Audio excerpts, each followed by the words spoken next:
मोक्षदा एकादशी माघ शीर्ष शुक्ल पक्ष। उत्पन्ना एकादशी की उत्पत्ति, महिमा, महात्म्य आदि सुन मंत्र मुग्ध होकर अर्जुन बोले, हे देवों के भी पूजनीय भगवान श्री कृष्ण, हे तीनों लोकों के स्वामी, आप सबको सुख व मोक्ष देने वाले हैं। मैं आपको नमस्कार करता हूँ।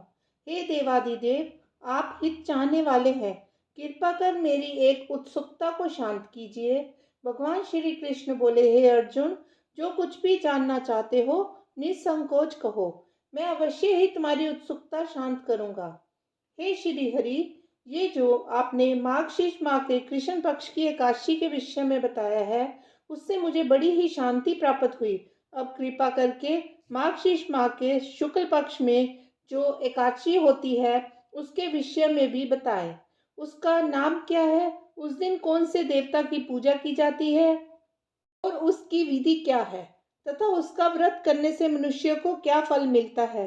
भगवान, मेरे इन प्रश्नों का विस्तार सहित उत्तर देकर उत्सुकता को दूर कीजिए, आपकी बड़ी कृपा होगी।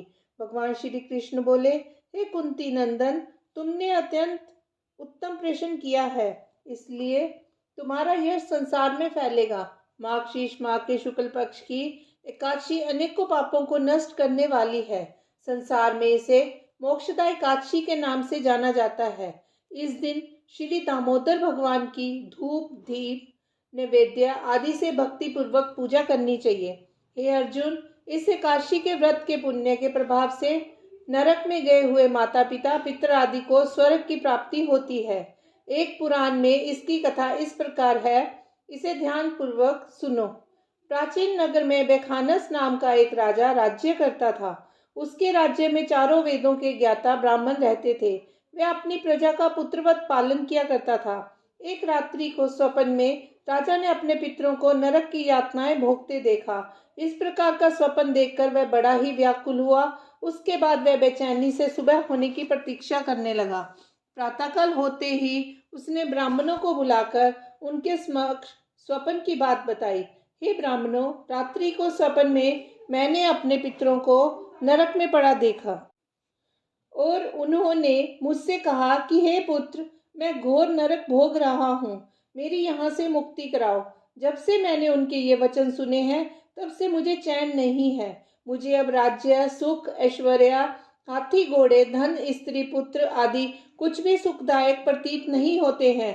अब मैं क्या करूं, कहाँ जाऊं? इस दुख के कारण मेरा शरीर तप रहा है। आप लोग मुझे किसी प्रकार का तप, दान, व्रत आदि बताएं जिससे मेरे पिता को मुक्ति प्राप्त हो। यदि मैंने अपने पिता को नरक की यातनाओं से मुक्ति के प्रयास नहीं किए तो मेरा जीवन व्यर्थ है।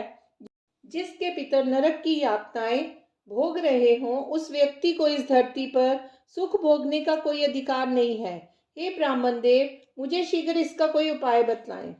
राजा की ऐसी निराशापूर्ण व दुख भरी बातों को सुनकर ब्राह्मण आपस में विचार विमर्श किया। फिर एकमत होकर बोले, हे राजन, यहाँ से समीप ही वर्तमान, भूत और भविष्य के ज्ञाता पर्वत नाम के एक मुनि हैं। आप ये सब बातें उनसे जाकर पूछें, वे अवश्य ही आपको इसका सरल उपाय बता देंगे। ऐसा सुनकर राजा मुनि के आश्रम पर गए। उस आश्रम में अनेक शांतचित्त योगी और मुनि तपस्या कर रहे थे। चारों वेदों के ज्ञाता पर्वत मुनि दूसरे ब्रह्मा के समान बैठे दिखाई दे रहे थे। राजा ने उन्हें साष्टांग प्रणाम किया तथा अपना परिचय दिया। पर्वत मुनि ने कुशल क्षेम पूछी। तब राजा ने बताया, हे देव ऋषि, आपकी कृपा से मेरे राज्य में सब कुशल है, परंतु अकस्मात ही मेरे समक्ष एक ऐसी समस्या आ खड़ी हुई है जिससे मुझे बड़ी अशांति हो रही है। फिर राजा ने उन्हें रात में देखे गए स्वप्न की पूरी बात बताई तथा दुखी स्वर में बोला, हे महामुनि, अब आप कृपा कर मेरा मार्गदर्शन करें कि ऐसे में मुझे क्या करना चाहिए, कैसे मैं अपने पिता को नरक की यातना से मुक्ति दिलाऊं। पर्वत मुनि ने गंभीरता पूर्वक राजा की बात सुनी, फिर नेत्र बंद कर भूत और भविष्य पर विचार करने लगे। कुछ देर गंभीरता पूर्वक चिंतन करने के बाद वे बोले, हे राजन, मैंने योग बल के द्वारा तुम्हारे पिता के समस्त कुकर्मों का ज्ञान प्राप्त कर लिया है। उन्होंने पूर्व जन्म में अपनी पत्नियों में भेदभाव किया था। अपनी बड़ी रानी के कहने में आकर उन्होंने अपनी दूसरी पत्नी को ऋतुदान मांगने पर भी नहीं दिया था। उसी पाप कर्म के फल से तुम्हारा पिता नरक में गया है। तब राजा बैखानस याचना भरे स्वर में बोले, हे महात्मन, मेरे पिता के उद्धार का आप कोई उपाय बताएं। किस प्रकार वे इस पाप से मुक्त होंगे? तब पर्वत मुनि बोले, हे राजन, माघ मास के शुक्ल पक्ष में जो एकादशी होती है उसे मोक्षदा एकादशी कहते हैं। ये मोक्ष प्रदान करने वाली है। आप इस मोक्षदा एकादशी का उपवास करें और उस उपवास के पुण्य को संकल्प करके अपने पिता को अर्पित करें। एकादशी के पुण्य के प्रभाव से अवश्य ही आपके पिता की मुक्ति होगी। मुनि के वचनों को सुनकर राजा अपने राज्य को लौट आया और कुटुंब सहित मोक्षदा एकादशी का विधि पूर्वक उपवास किया। उस उपवास के पुण्य को राजा ने अपने पिता को अर्पित कर दिया। उस पुण्य के प्रभाव से राजा के पिता को मुक्ति मिल गई। स्वर्ग को प्रस्थान करते हुए वह अपने पुत्र से बोला, हे पुत्र, तेरा कल्याण हो। ये कहकर वह स्वर्ग चला गया।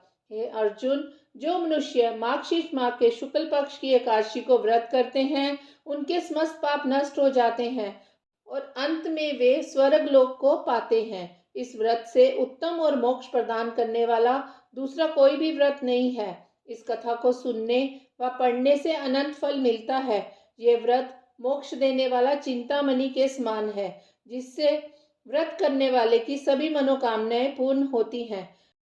भगवान श्री कृष्ण ने कहा, हे अर्जुन, हर इंसान की प्रबल इच्छा होती है कि वह मोक्ष प्राप्त करे। मोक्ष की इच्छा वालों के लिए मोक्षदा एकादशी का यह व्रत महत्वपूर्ण है। पिता के प्रति पुत्र के दायित्व का इस कथा से उत्तम दृष्टांत दूसरा कोई नहीं है। अतः भगवान श्री हरि विष्णु के निमित्त ये व्रत पूर्ण निष्ठा व श्रद्धा से करना चाहिए। कथा सार, पिता के प्रति भक्ति और दूसरों के लिए पुण्य अर्पित करने की अनुपम गाथा है ये कथा। इस एकादशी का व्रत केवल व्रत करने वाले प्राणी का ही नहीं, बल्कि उसके पितरों का भी भला करता है। अपने किसी सगे सहोदर मित्र बंधु को भी इस व्रत का फल अर्पण करने से उसके भी पापों व क्लेशों का नाश हो जाता है। जो साधक माता पिता में ईश्वर को देखते हैं, भगवान विष्णु की असीम अनुकंपा से उनकी समस्त कामनाओं की सिद्धि होती है।